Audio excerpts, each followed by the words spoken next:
The Lemonade War, Chapter 4. Partnership. Now, 2 or more people pooling their money, skills, and resources to run a business, agreeing to share the profits and losses of that business.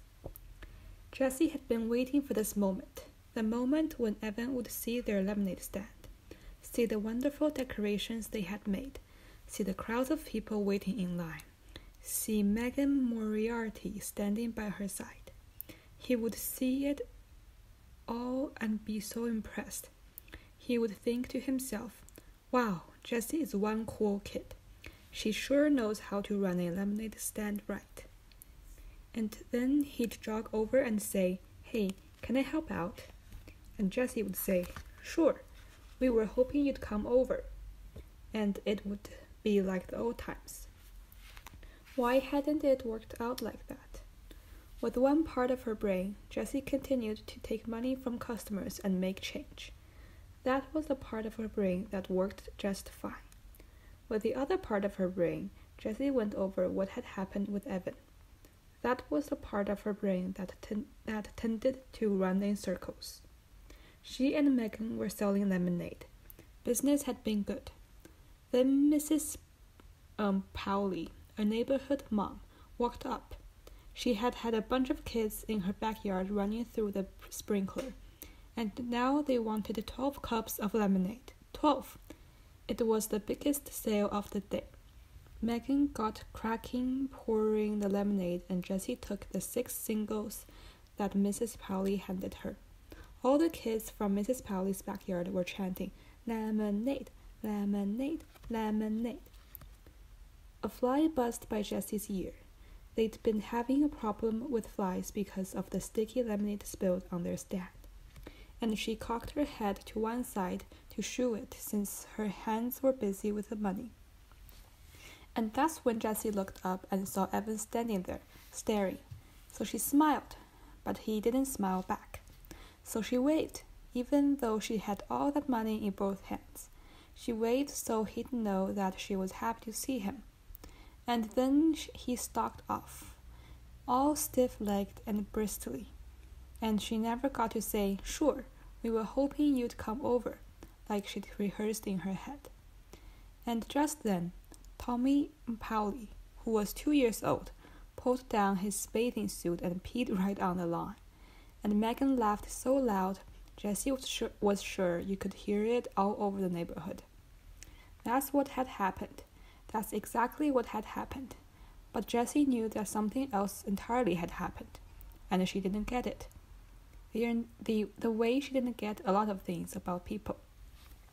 All she knew was that the sight of Evan walking away from her for the second time that day made her feel so sad and alone, and she just wanted to run home to her room and curl up on her bed with Charlotte's Web. Hey, Madam Cash Register, said Megan, nudging her. You're falling behind. Ring 3 for this lady and 1 for this kid here. Jessie turned away from the retreating figure of Evan.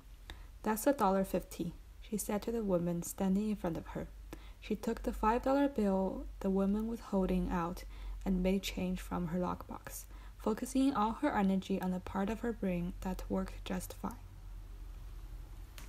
It's true that when Evan had first walked out of the garage, Jessie had banged up to her room and tried to think of every possible way that she could make his life a living misery. She'd thought of telling Mom that Evan was the one who broke the toaster by playing hockey in the house, which was not allowed. She'd thought of taking back every one of her CDs from his room, even though she knew that would mean she'd have to give back all of his CDs. She'd even thought of putting peanut butter in his shoes. This was something she'd read in a book, and she loved to imagine that moment of horror when he'd think that he'd somehow gotten dog dew inside his shoes. But when these ideas had finished bouncing around her brain, and when her breathing had returned to normal, and her fists weren't clenched at her side anymore, she knew that what she really wanted was to get the old Evan back. the one who was so much fun to be around, the one who helped her out of every jam. Like when she ate all the Laura Dunes that Mom had set aside for the Girl Scout meeting, and Evan had ridden his bike to the 7-Eleven and bought a new package before Mom even noticed. Or when she accidentally, well, not accidentally, but how was she supposed to know, picked the red flowers in Grandma's garden that was a hybrid experiment. Evan had said they'd both done it so that Grandma's disappointment was spread around. Or the time that Jessie had smashed the ceramic heart that Daddy had given her because she was so mad that he had left them. And then, when she had cried about her broken heart, Evan had glued every single last piece back together again. She wanted back the Evan who was her best friend. But Evan didn't want her because he thought she was a baby and she was going to embarrass him in Mrs. Overturn's class. So she had to prove to him that she was a big kid, that she could keep up with the crowd, that she could fit in, even with his 4th grade class. I'll show him I can sell lemonade too, just as good as him and Scout. I won't embarrass him. So Jessie got down to business. She knew she needed a partner. From past experience, she'd learned that having a lemonade stand alone wasn't considered cool. It was considered pathetic. And her partner would have to be a 4th grade girl, because that's what this was all about, showing she could fit in with the 4th graders. So the question was who? It had to be a girl who lived in the neighborhood, or at least close enough to bike to her house. And it had to be someone that Jessie had talked to at least once. No way could she call up a girl she'd never even talked to. And it had to be someone who seemed nice. This last part was a problem, because Jessie knew that she often thought people were nice, and then they turned out to be not nice. Case in point, those 2nd grade girls. So Jessie decided it had to be someone who Evan thought was nice. Evan knew about these things. He was the one who had explained, with his big arm around her shoulder, Jessie, those girls are making fun of you. They're not nice. When Jessie thought about all these different requirements, there was only one obvious answer: Megan Moriarty. She lived less than 3 blocks down the street. Jessie had said hi to her a few times while biking in the neighborhood, and Evan must have thought she was nice because Jessie had found a piece of paper in his trash can with Megan's name written all over it. Why would he cover a page with her name if he didn't think she was a nice person? Jessie went to the kitchen and climbed onto a stool so that she could reach the cabinet over the stove. She took down the school phone and looked through the listings for both of last year's 3rd grade classes. No Megan Moriarty. Duh, Jessie remembered. She'd moved in halfway through the school year. With a sinking heart, Jessie checked the town phone book. No Moriarty family listed on Damon Road. Okay, said Jessie, slapping the phone book shut and putting it back in the cabinet over the stove. Time for plan B. Jessie went to the hall closet and got out her backpack, which had been hanging there, empty, since the last day of school. Inside, she put 3 cans of frozen lemonade from the freezer and her lockbox full of change. She put the $10 bill, still paper-clipped to last year's birthday card from her grandmother, in her top desk drawer. Then she went to the garage, strapped on her helmet, and rode off on her bike. As she left the driveway, she could see Evan and Scout's lemonade stand on the corner, but she was careful not to make eye contact. She didn't want to talk to Evan until she was ready to, impress him. Her heart leaped when she imagined him ditching Scout to be with her. Megan's house was so close that Jessie got there in less than 30 seconds. And less than 30 seconds wasn't nearly long enough for her to plan what she was going to say. So she rode back and forth in front of the house about 15 times, trying to pick the right words. What are you doing? a voice shouted from the upstairs window. Jessie slammed on her foot brakes and looked up. Megan was staring down at her. She looked huge.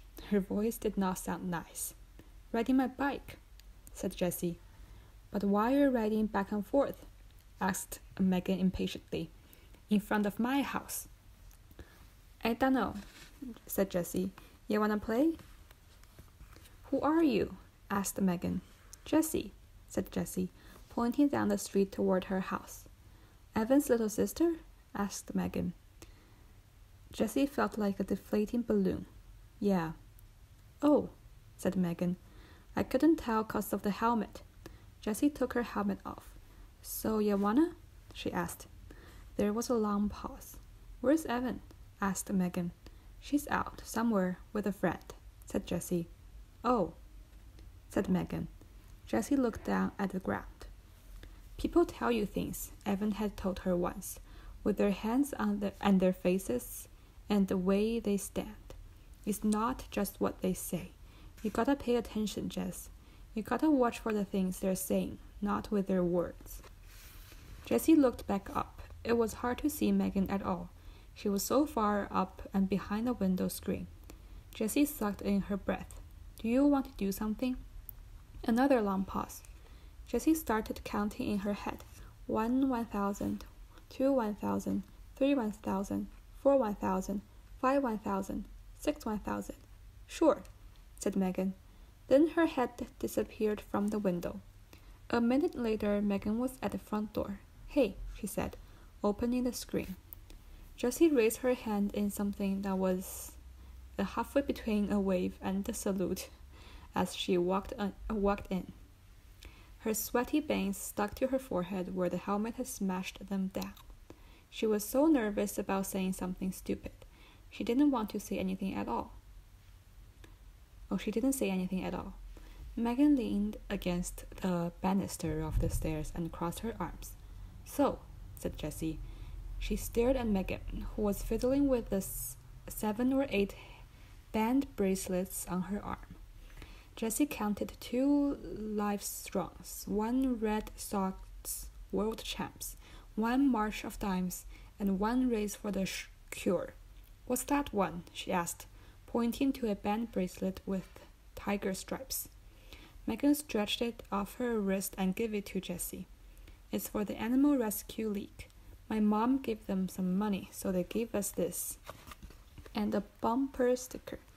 I've got 22 band bracelets." "Cool," said Jessie, handing the bracelet back. Megan flipped it back on.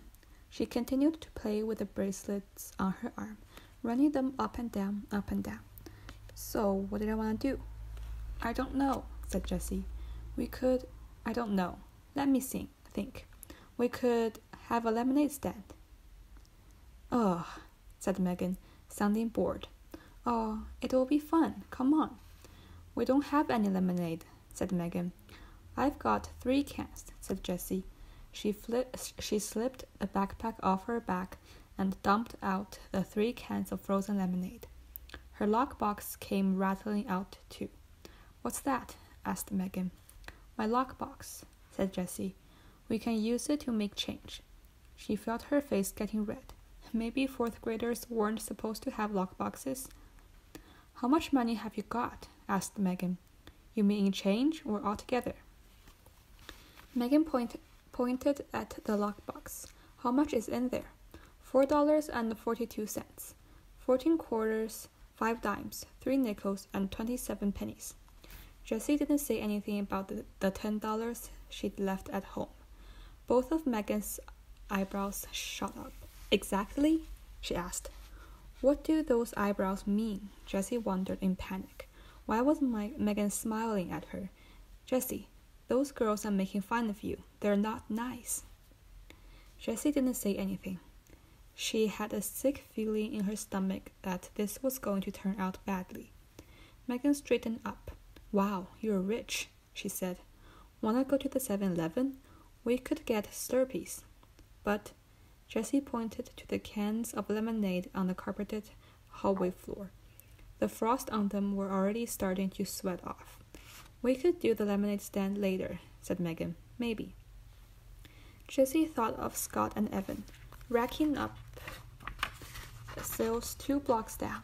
How was she going to prove herself to Evan if she couldn't even get Megan to have a stand? How about the lemonade stand first, Jessie said, and then Slurpees with our earnings. I bet we'd even have enough for chips and gum. You think? Said Megan. I know, said Jessie. Look. She held up a can of lemonade. It says right on the can, yields 64 ounces. So we get 8 cups from each can and sell each cup for $1/2. So that's $4. And then there are 3 cans. So that's $12 altogether, right? The numbers flashed in Jessie's brain so fast, she didn't even need to think about what she was multiplying and dividing and adding. It just made sense to her. Hey, how old are you? Megan asked, looking at her sideways. 8, said Jessie, but I'll be 9 next month. Megan shook her head. That math doesn't sound right. No way we can make $12 from just 3 little cans. Yeah, said Jessie. I'll show you. Do you have a piece of paper? Jessie started to draw pictures. She knew that other kids couldn't see the numbers the way she did. They needed the pictures to make sense of math. Look, she said, there are 3 pitchers of lemonade, 'cause we've got 3 cans of lemonade, and each pitcher's got 64 ounces in it. Now, when we pour a cup of lemonade, we'll pour 8 ounces, 'cause that's how much a cup holds. You don't want to pour less than that, or people will say you're being a cheapskate. So each pitcher is going to give us 8 cups, 'cause 8 times 8 equals 64, right? Now, we'll sell each cup for 50 cents. That's a fair price. That means that every time we sell 2 cups, we'll make $1, right? Because 50 cents plus 50 cents equals $1. So look, I'll circle the cups by 2s, and that's how many dollars we make. Count them. Megan counted the circled pairs of cups. 10, 11, 12. That's how much money we'll make, said Jessie, if we sell all the lemonade and if we do the lemonade stand. Wow, said Megan, you're really good at math. She puffed her cheeks out like a bullfrog and thought for a minute. Then she popped both cheeks with her hands and said, Whatever, let's do the lemonade thing. Jessie felt soaked in relief. Maybe this was going to work after all. An hour later, Jessie and Megan had transformed the little wooden puppet theater in Megan's basement into the hottest new lemonade stand on the block. The stand was decorated with tissue paper flowers, cut-out butterflies, and glittery hearts. It was a showstopper. And boy, did people notice it. Kids in the neighborhood, strangers walking their dogs, moms strolling with carriages, even the 2 guys fixing the telephone wires, they all came to buy lemonade.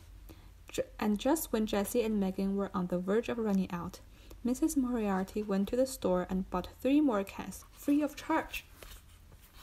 So when Mrs. Powley asked for 12 cups at the exact moment that Evan rounded the curve and saw her lemonade stand, Jessie felt like she'd just scored 100 on a test and gotten 5 points for extra credit. So why did Evan stomp off? And how come she didn't feel like she'd won anything at all?